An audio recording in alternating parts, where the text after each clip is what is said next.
ہم جس سورت مبارکہ کو زندگی بھر بڑی کثرت سے پڑھتے ہیں، جو سورت الفاتحہ ہے، جو ام الکتاب ہے، جو سبع مثانی ہے، جو سورت الشفا ہے، جو سورت الدعا ہے، جو کنز الکتاب ہے، جو کنز الحکمہ ہے، اللہ اکبر، آقا کریم صلی اللہ علیہ وسلم فرماتے ہیں ساری آسمانی کتابوں کے مضامین قرآن میں اور پورے قرآن کے مضامین سورت الفاتحہ میں۔ اس سورہ فاتحہ میں اللہ نے یہود و نصارہ کی گندگی کو بیان فرمایا، حالانکہ اس دعا کو اللہ نے اس سورت مبارکہ کو خاص کیا دعا کے لیے، اسی لیے اس کا نام سورت الدعا بھی ہے، سورت السوال بھی ہے، مفتاح الکتاب بھی ہے۔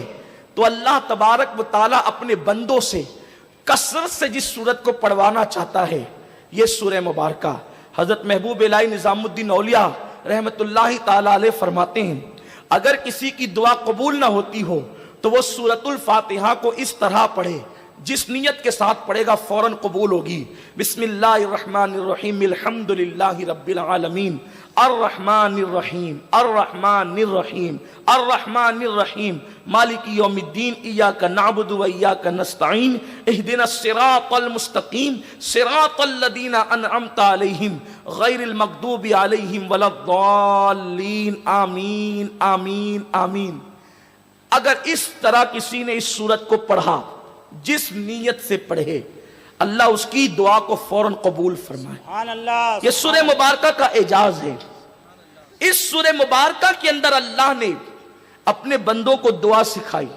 دعا ہے اہدنا الصراط المستقیم، اللہ میں سیدھا رستہ چلا، صراط مستقیم پر، اور صراط مستقیم پر ہی خدا ملے گا، صراط مستقیم پر انبیاء ملیں گے، صراط مستقیم پر ہی جنت ملے گی۔ صراط مستقیم کیا ہے تو قرآن اس کو کھولتا ہے، صراط الذین انعمت علیہم، نبیوں کے رستے پر چلا، صدیقین کے رستے پر چلا، شہداء کے رستے پر چلا، صالحین کے رستے پر چلا۔ چار رستوں کو قرآن نے بیان کیا، نبیوں کا راستہ، صدیقین کا راستہ، شہداء کا راستہ، صالحین کا راستہ۔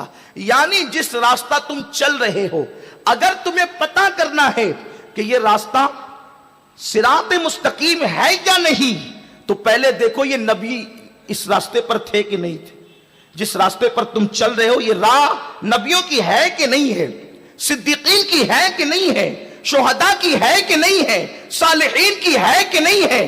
اگر یہ راستہ ان کا راستہ ہے تو تم صراط مستقیم پر ہو۔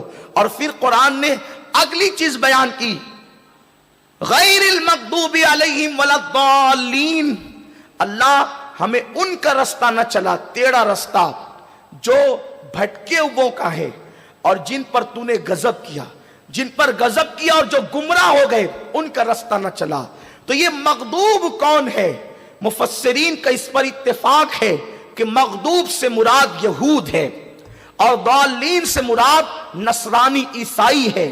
اب آپ سے میں پوچھنا چاہتا ہوں، کثرت کے ساتھ ہم دعا کرتے ہیں اللہ ہمیں یہود و نصرانی کا راستہ نہ چلا، ہمیں نبیوں کا، صدیقین کا، شہداء کا، صالحین کا راستہ چلا۔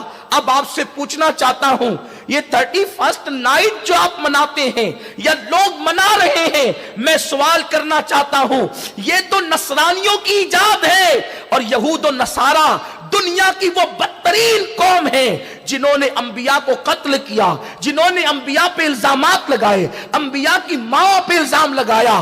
آپ جانتے ہیں یہود سے اللہ تبارک و تعالیٰ نے کتنی نفرت فرمائی اور نفرت کرنے کا حکم دیا۔ میرا رب ارشاد فرماتا ہے علیہم الذلہ والمسکنہ، کہ اللہ نے ان پہ ذلت اور غربت کو مسلط کر دیا ہے، اس لیے کہ یہ انبیاء کے قاتل ہیں، انبیاء کے گستاخ ہیں۔ اور انہی یہودیوں نے عیسائیوں کے اندر 12 فرقے پیدا کیے۔ یہ فرقوں کی بنیاد عیسائیت میں یہودیوں نے رکھی تاکہ عیسائیوں کا مذہب عیسائیوں کے ہاتھوں سے چھوٹ جائے۔ اور آج عیسائی اپنے آپ کو عیسائی تو کہتے ہیں لیکن وہ مذہب عیسائیت پر، یعنی عیسیٰ علیہ السلام جو مذہب لے کر کے آئے وہ اس مذہب پر نہیں بلکہ یہودیوں کے گڑے ہوئے مذہب پر وہ اپنی زندگی گزار رہے ہیں۔ میرے پیارے آقا علیہ السلام کے پیارے دیوانوں، میں ایک سوال تم سے پوچھنا چاہتا ہوں،